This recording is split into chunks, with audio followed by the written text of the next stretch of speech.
Foundation has been serving up some of its best work all throughout Season 3, and it's easily been the strongest season that the show has ever put out there. One large reason for the show being so good is the antagonist that's been at the heart of it, the Mule. There's been so much mystery surrounding the Mule, his origin story, and why it is that he's motivated to take over the galaxy. And with us finally getting a glimpse of it in episode 7, Harry Seldon planted a big old pile of doubt in our mind when he said that he didn't believe him and that he thought that he had a secret. So following the most recent episode, episode 8, it got me thinking, could this secret be connected to Bayta from Tauren and Bayta? Well, I thought I'd share a few different possibilities on if Bayta could well be connected to the Mule, which would mean that many of us could have been off with our predictions on it potentially being Magnifico. So let's get into it.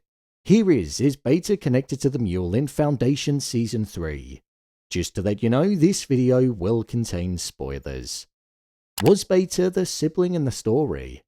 One of the biggest theories that's been present since we saw the origin story of the Mule during episode 7 was that the sibling that was given away at the end of it by the Mule was in fact Magnifico, and that's why there was a close bond between the both of them and why Magnifico was able to wield powers with the Visisona. Because they shared the same DNA, so one would imagine that Magnifico would have the powers. However, that was a theory that I was never truly on side with, because when looking at Magnifico in the present day timeline, he looks so much older than what the Mule does. So it wouldn't quite make sense for it to be Magnifico. A theory that emerged following the release of episode 8 though is that Bayta could have been that sibling that was given away by the Mule during the ending. Seldon did say to the Mule that he knew that he wasn't telling the truth in the story, and that once it was found out, it would be of use to him. So I wonder if the sibling was masked as being a boy. Something subtle, but you never know. The background of the character Bayta in the show is something that isn't really that well documented. All we know is that she was born on one of the Foundation's jump past planets, and that she decided to improve her life because she didn't come from a well-off background and she had a desire to be rich. Now, this does bear a similar resemblance to the likes of the Mule story, a planet on the outer reach under the Foundation's rule and not having the means to be able to live a well-off life, eventually escaping to travel the galaxy with pirates. We know that Bayta fell in love with Tauren and decided to settle, and it was with him that they both essentially became famous whilst earning the love from those that gazed upon them.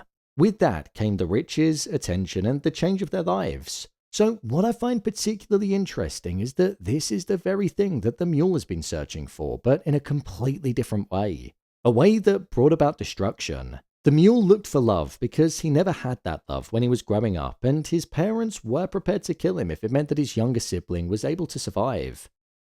So I find it coincidental that Bayta, somebody who came from a similar background, went on to search for that very thing as well. Maybe feeling a sense of abandonment due to being left with the neighbors. Or could it be that she's able to use that same ability as the Mule to get people to be so infatuated with her and like her so that she gets the attention that she maybe feels like she was deprived of when she was younger? So the similar backgrounds and the desire to be loved is something that could point towards them being similar and actually being relatives.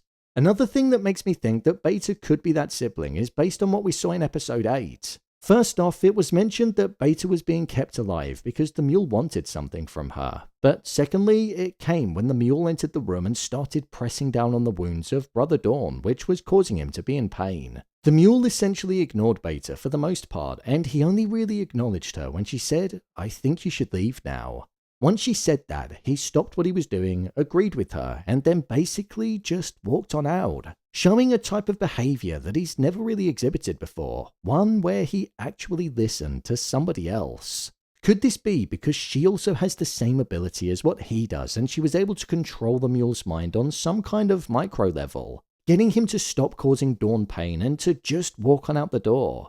It was a strange encounter, and one that was clearly included for a reason, so it does make me question that connection even more. If Bayta is connected to the Mule in this way, personally, I don't think that the Mule is fully aware that they're related in the slightest, because there's been no acknowledgement of it at all, and I feel he would have said by now if he knew, unless he does know, and that's the secret that Harry Seldon was talking about. Is Bayta actually the Mule? Another theory that's been going around is based on the fact that Bayta could actually be the Mule, and that this has all been a part of her wider plan. When thinking back to Bayta's inclusion in this show, all of the spots that the Mule has taken, Bayta has been present there. She was on Calgon during the occupation of it by the Mule, and she was just relaxing, and she was also on New Terminus when that fell too, albeit she was in an unconscious state due to the null field. Everything that I basically said in the previous section about Bayta being connected to the Mule is also applicable in her actually being the Mule. That burning desire to be loved and the ability to make people love her is the very thing that's paramount, as that was ever present in the Mule that we've been introduced to. I still can't help but to think back when the Mule awoke in episode 6 and he basically said, "For years I felt like I was wearing someone else's dreams." If this isn't the Mule that we know, quite literally saying to us that he isn't in control of his thoughts and that he's a prisoner inside of his own mind, then I don't know what is. Whilst it was originally presumed to be Magnifico, with the recent discoveries around Bayta, it's looking like it could well be her.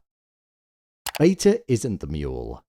Now, whilst Bayta could well be the Mule or be related to the Mule, there is still a chance that she might not be. However, this theory ties back into it being Magnifico. Throughout this season, we've seen Bayta show a sense of kindness towards Magnifico. A kindness that didn't need to be bought, and a kindness that simply came from her heart because she was a good person. And it could be this willingness to just be a kind person that could be the very thing that's keeping her alive. What I found interesting was that Bayta referred to Magnifico as her puppy at one point, and Inber referred to him as their pet. But I actually wonder if it's the other way round, and Bayta is the pet of Magnifico. He seemingly loves the attention.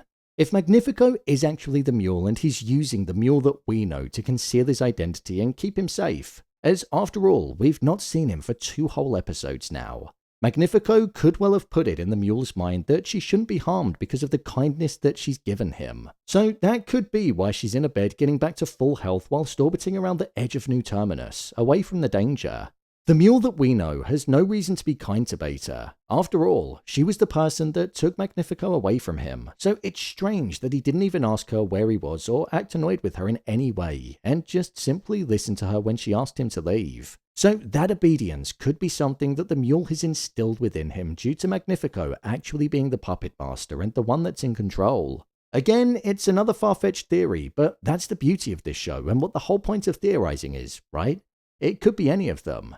Now, as you can see, there are a few different options when it comes to Bayta in these final 2 episodes. Personally, I kinda like the idea of her being the Mule's sister and that she was the one that he left on the Barton's doorstep all of those years ago. It's wishful thinking, but the show does love a twist. That obviously isn't the case in the novel, but with the way that this show has been delivering this season, I can imagine it going rogue and giving us an even larger twist when it comes to any kind of connection or background to the Mule.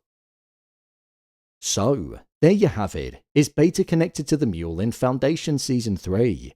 If you want to see every episode of Foundation Season 3 being broken down, then check the playlist below. And don't forget to subscribe so you don't miss future videos. Do you think Bayta is connected to the Mule? Share your thoughts in the comments. As always, thanks for tuning into the video and I'll see you in the next one.